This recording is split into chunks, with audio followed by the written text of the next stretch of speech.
In this module, we'll examine anthropology and religion. The anthropological study of religion may be different from your previous experiences with religion. In general, anthropologists do not seek to answer questions about the ultimate truth or falsity of any religion. The ultimate truth of a religion is beyond the scope of anthropology. Instead, we're more interested in the day-to-day practice of religion and how it impacts people's lives. As anthropologist Ken Guest puts it, we understand that religious worlds are real, meaningful, and powerful to those who live in them. For a believer, a religion is ultimately true, whether we choose to agree with him or not.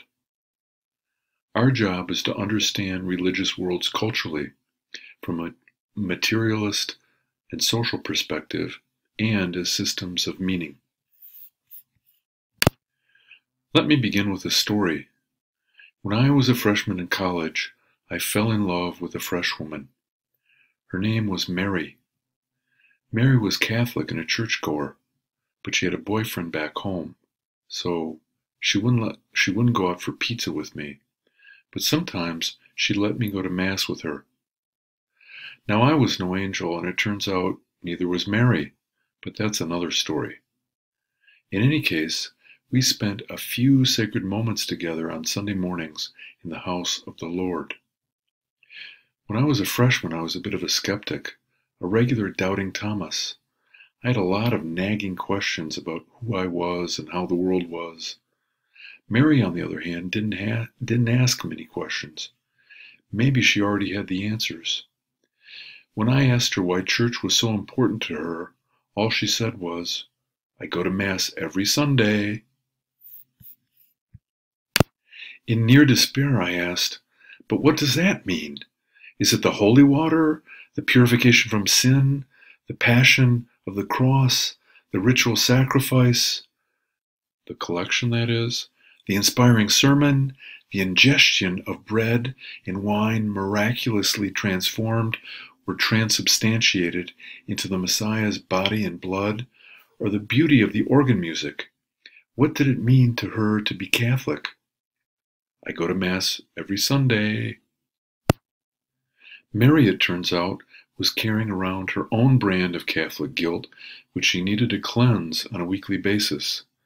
But by participating in this weekly ritual, by genuflecting, standing, sitting, kneeling, crossing herself, blessing both her body and soul with purifying holy water, reciting her faith in memorized prayers, singing, forking over her dollar for the offering plate, and by engaging in symbolic cannibalism. By doing all that, Mary communed with the Holy Trinity, the Virgin Mary, the communion of saints, the Pope in Rome, and me, as well as the then almost 1 billion Catholics. Now, there are 1.2 billion. All this entire world of meaning, by getting up on Sunday morning and going to a nearby building to participate in this weekly 50-minute ritual. Above all, Mary created a meaningful world for herself, or rather, she joined a fully developed meaningful world that was already there, that had been built up over the past 20 centuries through passion, violence, and faith. For her, in spite of the chaos afloat in the land, and even in her own life, in spite of her self-doubt and her barely passing grades in calculus, the world she joined on these Sunday mornings was so complete, so total, that she didn't even need to question it. All she had to do was go. I was afloat, but Mary had already figured out a lot.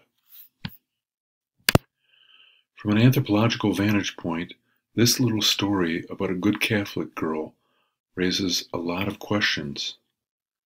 What did religion mean to her? How did she practice her faith? What was the relation between her faith and everyday life? What does it mean to be a member of a global church? What's so compelling about church ritual and belief? How does the church operate as a material system, a social system, a system of power, a system of meaning? What insight does this case provide into the anthropology of religion, and so on. From an anthropological vantage point, this little story about a good Catholic girl raises a lot of questions. What did religion mean to her? How did she practice her faith? What was the relation between her faith and everyday life? What does it mean to be a member of a global church? What's so compelling about church ritual and belief? How does a church operate as a material system, a social system, a system of power, a system of meaning? What insight does this case provide into the anthropology of religion, and so on? We don't have time even to begin to address all these questions, but my point here is to begin to look at the anthropology of religion. My goal in this presentation is to give you a brief introduction to the anthropology of religion. In this particular module, we'll seek to address the following questions. What is religion? What tools do anthropologists use to understand how religion works? In what ways is religion both a system of meaning and a system of power? And finally, how is globalization changing religion? So what is religion from an anthropological perspective? There's no single accepted definition, but these examples should give you an idea. Let's start with 19th century anthropologist E.B. Tylor's minimal definition of religion as the belief in spirits. This definition is useful, but insufficient for me. I don't just want to know about belief, but also how people practice religion and how religion impacts their social and cultural lives. Anthony Wallace defined religion as belief and ritual concerned with supernatural beings, powers, and forces. Wallace adds ritual, which is helpful, but neglects the relation between religion, culture, and society. Padden defines religion as a system of language and practice that organizes the world in terms of what is deemed sacred. By sacred, he means that which is set apart from the ordinary, or what we call holy. I like this definition because it underlines the relation between the sacred and our effort to organize the world. It reminds me of the Puritans who came to the New World to build a society in line with their religious vision that sought to honor God in every moment of every day. For Geertz, religion is a cultural system, a symbolic system, a system of meaning that expresses worldview and ultimate values. We've already learned that Geertz viewed culture as a system of meaning, so if religion is a cultural system, it too must be a system of meaning. Moreover, it is a symbolic system as well, filled with highly symbolic ritual practice, language, and objects, the kinds of stuff that anthropologists like to study. It is also possible to approach religion from a functionalist perspective. How does religion work, and what function does it serve?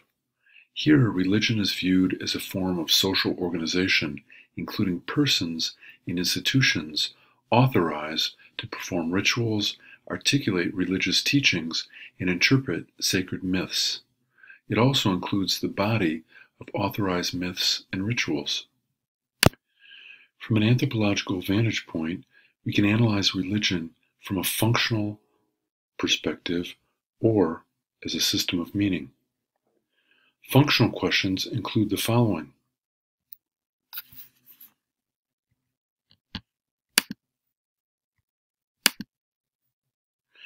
How does a particular ritual or religious practice operate within the social systems? What groups does it serve, and how?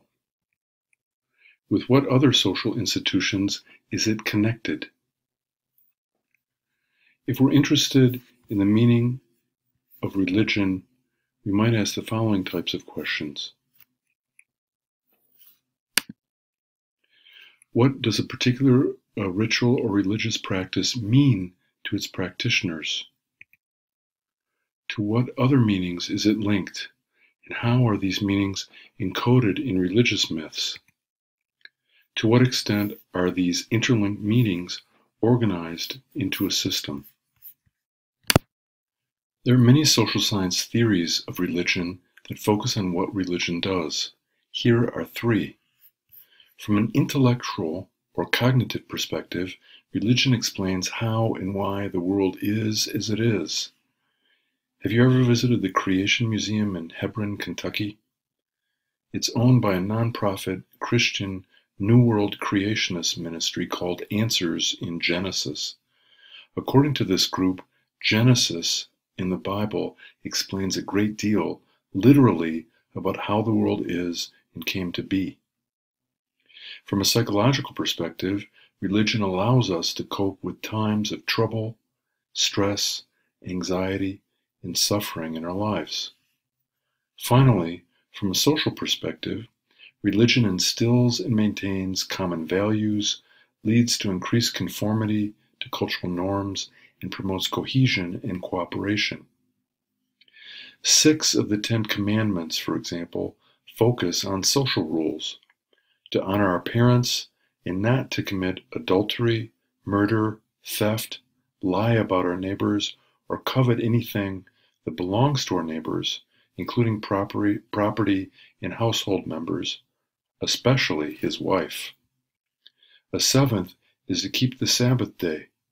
We are to honor God on the Sabbath, but keeping the Sabbath also promotes conformity, cohesion, and cooperation in the community.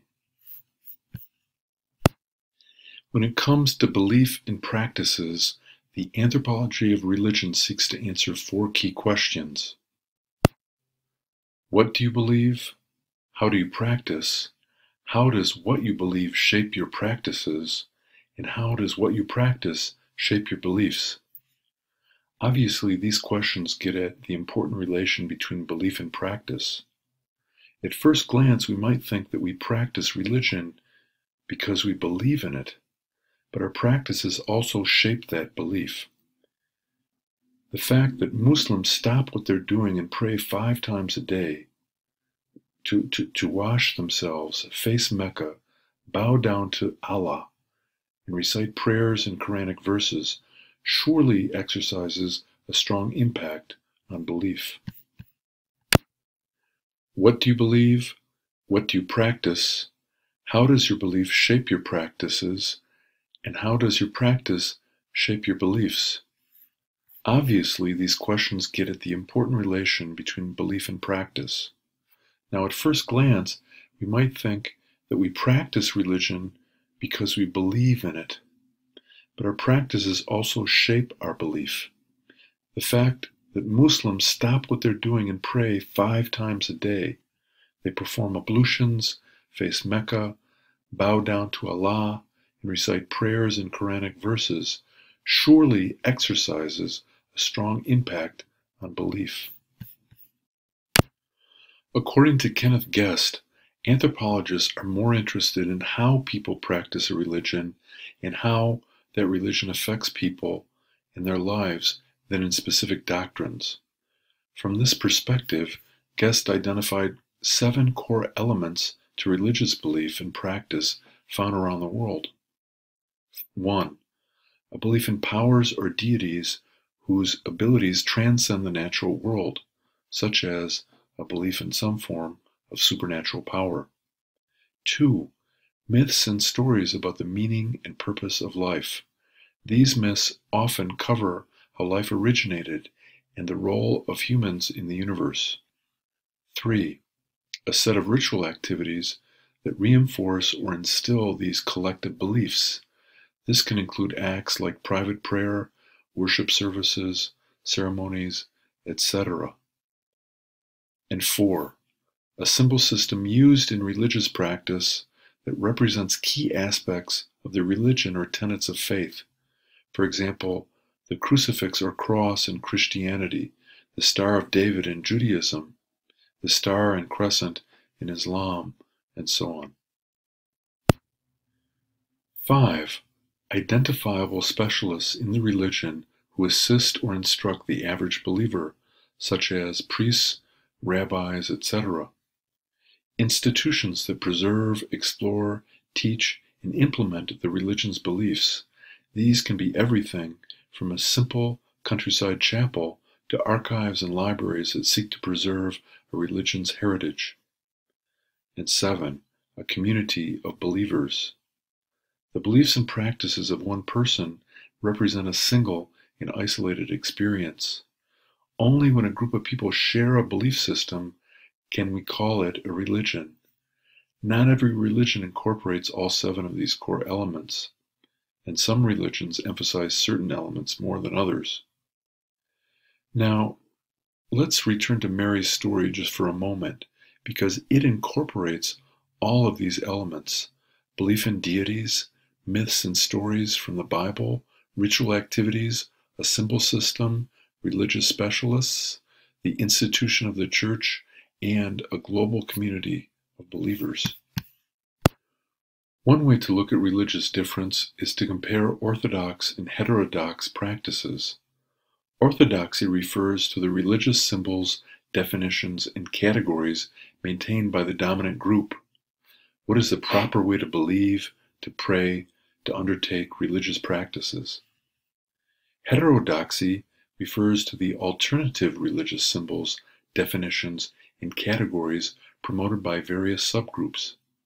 Until the 16th century, and Copernicus, for example, the idea that the earth revolved around the sun was heterodox.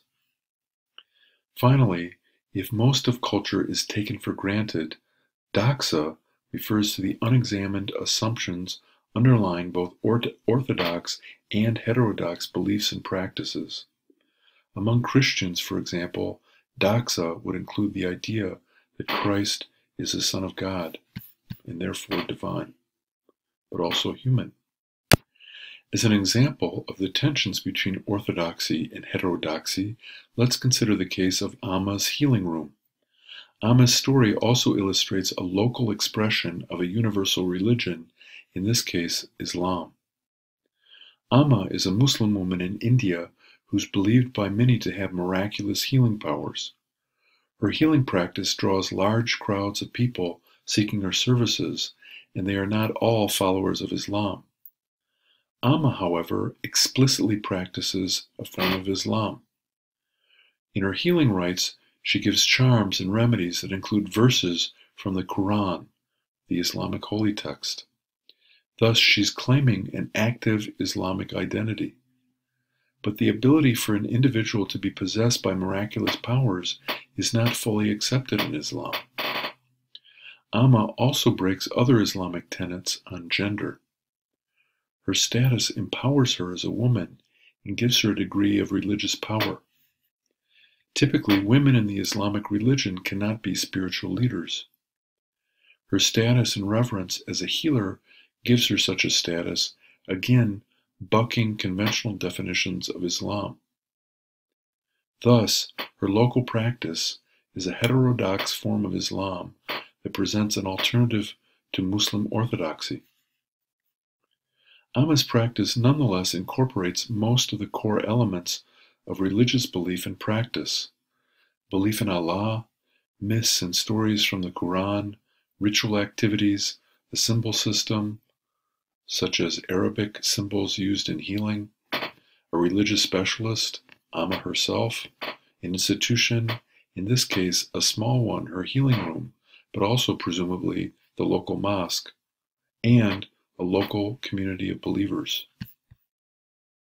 In the next presentation, we'll look at the tools anthropologists use to understand how religion works.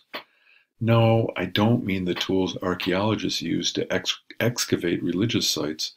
I'm referring to the conceptual tools we use to make sense of religious practice and its relation to everyday life. After that, we'll look at religion as systems of meaning and power, and also at how globalization is changing religion.